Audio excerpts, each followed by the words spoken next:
یا معشر المسلمین والمؤمنین یقول اللہ تبارک وتعالی فی القرآن المجید اعوذ باللہ من الشیطان الرجیم بسم اللہ الرحمن الرحیم کنتم خیر امت اخرجت للناس تأمرون بالمعروف وتنہون عن المنکر۔ بزرگان محترم، نوجوان ساتھیوں، ہر قسم کی تعریف اس اللہ وحدہ لا شریک کے لیے لائق و زیبا ہے جو ساری کائنات کا خالق اور مالک ہے۔ درود و سلام نادل ہو تمام انبیاء علیہم الصلاۃ والتسلیم پر، خصوصاً ہمارے نبی محمد صلی اللہ علیہ وسلم کی ذات گرامی پر۔ اس مختصر سی حمد و ثنا کے بعد ہم اور آپ اس بات سے واقف ہیں کہ آج محرم الحرام کی 10ویں تاریخ ہے اور الحمدللہ بہت سارے احباب عاشورے کے روزے سے بھی ہیں۔ اللہ تعالیٰ ان کی اس عبادت کو قبول فرمائے اور نبی کریم صلی اللہ علیہ وسلم کی حدیث کے مطابق 1 سال کے گناہ معاف فرمائے، آمین۔ حضرات گرامی، محرم الحرام کا مہینہ یہ اسلامی سال کا پہلا مہینہ ہے۔ اس مہینے کی جہاں پر قرآن و سنت میں فضیلتیں بیان کی گئی ہیں، وہیں پر ہمارے ماحول اور معاشرے کے اندر اس مہینے کے تعلق سے بہت ساری بدعات، خرافات بلکہ شرکیہ اعمال ایجاد کر لیے گئے۔ میں اسی 2 نقطے پر مختصر سی بات رکھ کر اپنی بات ختم کروں گا۔ پہلے اگر ہم محرم الحرام کی فضیلت قرآن و سنت کی روشنی میں دیکھنا چاہیں تو قرآن کریم کی ایک آیت ہم پڑھ لیتے ہیں۔ اللہ تعالیٰ بیان فرماتا ہے کہ ان عدت الشہور عند اللہ 12 شہرا فی کتاب اللہ یوم خلق السماوات والارض منها 4 حرم فلا تظلموا فیہن انفسکم ذلک الدین القیم فلا تظلموا فیہن انفسکم۔ اللہ تعالیٰ بیان فرماتا ہے کہ زمین و آسمان کی پیدائش سے ہی اللہ تعالیٰ کے پاس سال کے مہینوں کی تعداد 12 ہے۔ اس میں 4 مہینے حرمت والے ہیں۔ اللہ رب العالمین نے بیان فرمایا فلا تظلموا فیہن انفسکم، ان 4 حرمت والے مہینوں میں تم نیکی کے کام کرو، گناہوں سے اپنے آپ کو بچا لو۔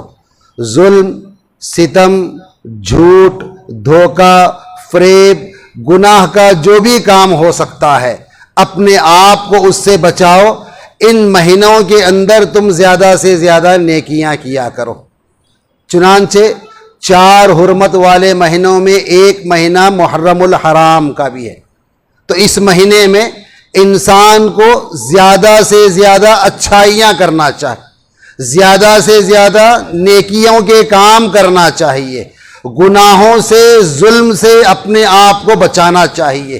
یہ قرآن کریم کی روشنی میں فضیلت۔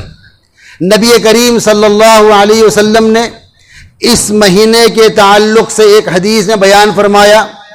آپ علیہ الصلوۃ والسلام بیان فرماتے ہیں کہ افضل الصیام بعد رمضان شہر اللہ المحرم، بہترین روزہ رمضان کے روزوں کے بعد سب سے بہترین روزہ 365 دنوں کے اندر محرم الحرام کا روزہ ہے۔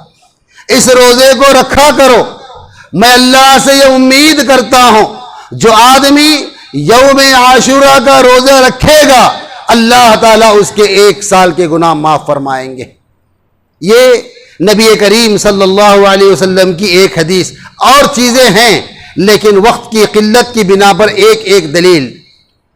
صحابہ کرام رضوان اللہ علیہم اجمعین اس مہینے کی بڑی قدر کیا کرتے، بڑی عزت کیا کرتے، اس مہینے کے اندر زیادہ سے زیادہ نیکیوں کے کام کیا کرتے، اس کی دلیل میں آپ کو ایک واقعے سے دوں گا کہ جب اسلام کا کیلنڈر، اسلامی تاریخ کا کیلنڈر بنانے کا موقع آیا، صحابہ کرام کی مجلس بیٹھی، کئی لوگوں نے کئی مشورے پیش کیے، کسی نے کہا کہ نبی کی ولادت، کسی نے کہا کہ نبی کی نبوت، کسی نے فلاں بہت سارے مشورے آئے، لیکن عمر بن خطاب رضی اللہ تعالی عنہ نے اسلامی تاریخ کو ایجاد کرنے کے لیے جس مہینے کا انتخاب کیا وہ محرم کا مہینہ تھا۔ محرم کا مہینہ تھا۔ یہ صحابہ کرام کے پاس اس کی عظمت کی دلیل، اس کے فضیلت کی دلیل، یہ قرآن، یہ سنت، یہ صحابہ کا عمل ہمیں یہ بتاتے ہیں کہ اس مہینے کی بڑی فضیلت ہے۔ ہمیں قرآن و سنت کے لحاظ سے ہی اس فضیلت کو ماننا چاہیے۔ لیکن امت مسلمہ کا ایک بڑا طبقہ، امت مسلمہ کی ایک اکثریت ایسی ہے جو قرآن و سنت کے ان فضیلتوں کو الگ رکھ کر، ان فضیلتوں سے نہ واقف ہو کر، جیسے ہی محرم کا مہینہ آتا ہے پہلی تاریخ سے ہی ان کا طرز عمل بدل جاتا ہے۔ وہ ان قبروں کو، وہ ان درگاہوں کو، وہ ان چھلوں کو بنانا، سنوارنا، سجانا شروع کر دیتے ہیں، جبکہ ان کے سامنے قرآن موجود ہے، ان کے گھروں میں قرآن موجود ہے، ان کے پاس حدیث نبوی موجود ہے، ان کے پاس صحابہ کی سیرت موجود ہے۔ اس کے باوجود وہ لوگ محرم کو ایک ایسی شکل دے دیے جس کا تعلق نہ قرآن سے، نہ حدیث سے، نہ صحابہ سے، نہ اسلاف سے۔ اب یہاں وہ کھانا پکانا، ڈھول بجانا، تاشے کرنا، کیا کیا پتہ نہیں الا پلا چیزیں وہ کرنے لگ جاتے ہیں۔ یہ بات الگ ہے کہ وہ کیا کرتے ہیں اس کو میں بتاؤں، اس سے ایک اہم نقطہ میں آپ کے دل میں ڈالنا چاہوں گا۔ دیکھیے، یہ لوگ جو طرز کرتے ہیں، جو عمل کرتے ہیں، اس میں ایک سنگین جرم یہ ہے کہ وہ صحابہ کرام رضوان اللہ علیہم اجمعین کو گالیاں دیتے ہیں، برا بھلا کہتے ہیں۔ اللہ تعالیٰ صحابہ کرام کے بارے میں قرآن کریم میں بیان فرمایا، السابقون الاولون من المہاجرین والانصار والذین اتبعوہم بإحسان رضی اللہ عنہم ورضوا عنہ۔ یہ صحابہ کا مقام وہ مقام ہے جس کو قرآن بیان کرتا ہے اللہ ان سے راضی ہو گیا اور وہ اللہ سے راضی ہو گئے۔ اتنے بڑے مقام کے شخصیتیں، یہ ذاتیں، یہ ہستیاں جن کے بارے میں قرآن نے اللہ کی رضامندی کا اعلان کر دیا، ان کو یہ قوم گالیاں دیتی ہے۔ بڑے افسوس کی بات، ایک حدیث نبی کریم صلی اللہ علیہ وسلم اپنے حدیث میں بیان فرماتے ہیں، لا تسبوا اصحابی فلو ان احدکم انفق مثل احد ذهبا ما بلغ مد احدهم ولا نصیفہ۔ اے میری امت کے لوگوں، صحابہ کو گالیاں نہ دو، صحابہ کو برا نہ کہو، صحابہ کی غیبت نہ کرو۔ یاد رکھو، تم میں سے اگر کوئی ایک آدمی احد پہاڑ کے برابر سونا اللہ کے راستے میں خرچ کرتا ہے اور تو اس ثواب میں اس مقام کو نہیں پہنچ سکتا جتنا کہ میرے صحابہ ایک مٹھی جو خرچ کرنے پر جو ان کو ثواب ملا تھا۔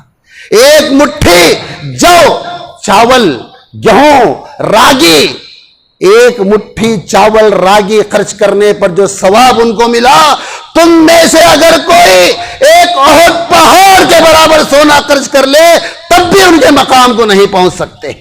یہ صحابہ کا مقام ہے، یہ صحابہ کی عظمت ہے۔ آج ہماری یہ امت ان صحابہ کو گالیاں دیتی ہے جنہوں نے دین کے خاطر اپنی گردنیں کٹائی، اپنا مال لٹایا، اپنے اولاد کو چھوڑا، اپنے گھر بار کو چھوڑا، ان کو یہ لوگ برا بھلا کہتے ہیں۔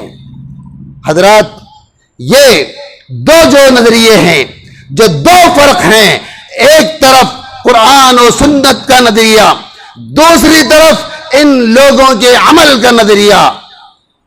دونوں ایک دوسرے کے مختلف ہیں بلکہ مخالف رخ میں ہیں۔ اب سوال یہ پیدا ہوتا ہے کہ یہ لوگ یہاں تک پہنچے کیوں؟ یہ لوگ صحابہ کو گالیاں دینے والے کیوں بنے؟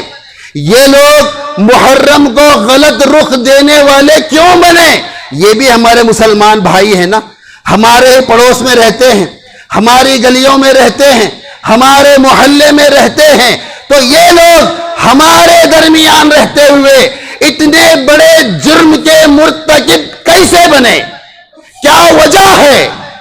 اگر یہ وجہ ہم ڈھونڈنے نکلیں گے، تلاش کرنے نکلیں گے، تو یاد رکھو ان سے بڑے مجرم ہم ہیں جو قال اللہ قال الرسول کی صدائیں بلند کرتے ہیں، جو اپنے آپ کو طائفہ منصورہ کہتے ہیں، جو اپنے آپ کو اہل حدیث کہتے ہیں۔ سب سے بڑے مجرم ہم ہیں۔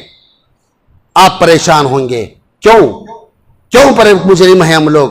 اس لیے کہ ہم نے قرآن و سنت کا راستہ اختیار کرنے کے بعد دعوت و تبلیغ کے راستے کو بھلا دیا، دعوت و تبلیغ کے راستے کو بھلا دیا۔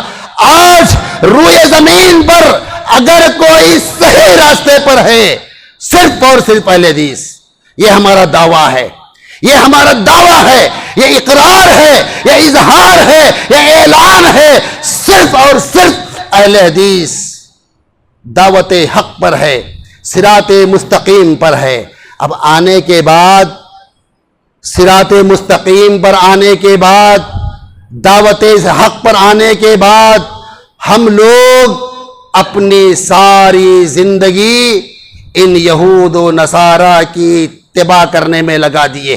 آج ہمارے ذہن میں صرف دنیا ہے، ہمارے ذہن میں ہمارا گھرانہ ہے، ہمارے ذہن میں ہماری زندگی کو کامیاب کرنا ہے۔ حضرات، اللہ تعالیٰ قرآن کریم میں بیان فرماتا ہے وَلْتَكُن مِّنكُمْ أُمَّةٌ يَدْعُونَ إِلَى الْخَيْرِ وَيَأْمُرُونَ بِالْمَعْرُوفِ وَيَنْهَوْنَ عَنِ الْمُنْكَرِ وَأُولَئِكَ هُمُ الْمُفْلِحُونَ۔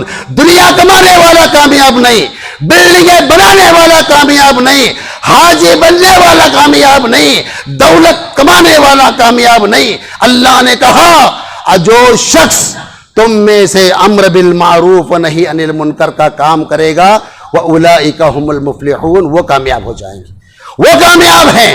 حضرات، آج ہم اہل حدیث ایک ایسی قوم ہے جو ساری دنیا کی باغ ڈور اپنے ہاتھ میں رکھنے والے ہیں، اپنے ہاتھ میں ساری قوم کی اقتداء ہے، رہبری ہے۔ ایسی قوم جب دنیا کے پیچھے پڑ جائے گی تو ماحول کے اندر ایسی چیزیں ایجاد ہو جائیں گی۔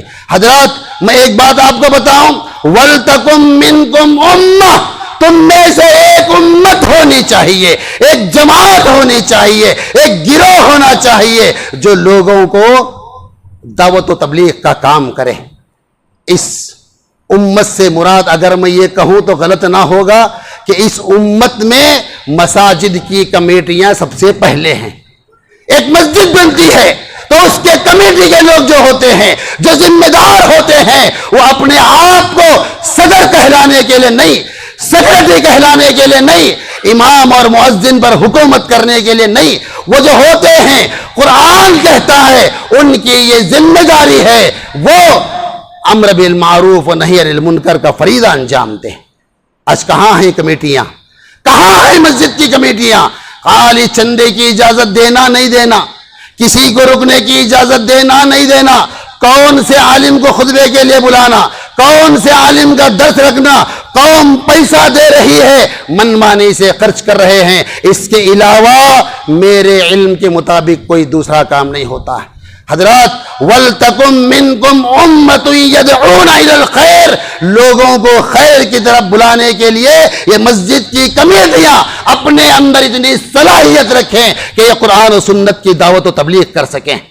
آج ہمارے پاس کیا ہوتا ہے، کون سب سے بڑا مالدار ہے اس کو صدر بنا دو، کون سب سے بڑا مالدار ہے سیکرٹری بنا دو، اسے الف نہیں آئے گا، نماز کی دعائیں نہیں آئیں گی، اس کو افطار کی دعا نہیں آئے گی، روزے کے مسائل سے ناواقف ہوگا، لیکن مسجد کا صدر بن بیٹھے گا۔ یہ مساجد کی کمیٹیوں کی سب سے بڑی غلطی، آج امت جو ہے اس طرح سے بدعات و خرافات میں جا رہی ہے۔ اگر آج مسجد کے کمیٹی کے لوگ اس قابل بن جائیں کہ وہ لوگوں کے اندر جا کر ان کی اصلاح کریں، تو انشاءاللہ یہ جو ہماری امت کے لوگ صحابہ کو برا بھلا کہتے ہیں ختم ہو جائے گا، بدعات و خرافات میں جو مبتلا ہیں ختم ہو جائے گا، شرک میں جو مبتلا ہیں ختم ہو جائے گا۔ شرط یہ ہے ہمارے لوگ، کمیٹی کے لوگ، ذمہ داران جو ہے ماحول اور معاشرے میں نکلیں۔ انبیاء کرام کے تعلق سے پڑھیے آپ،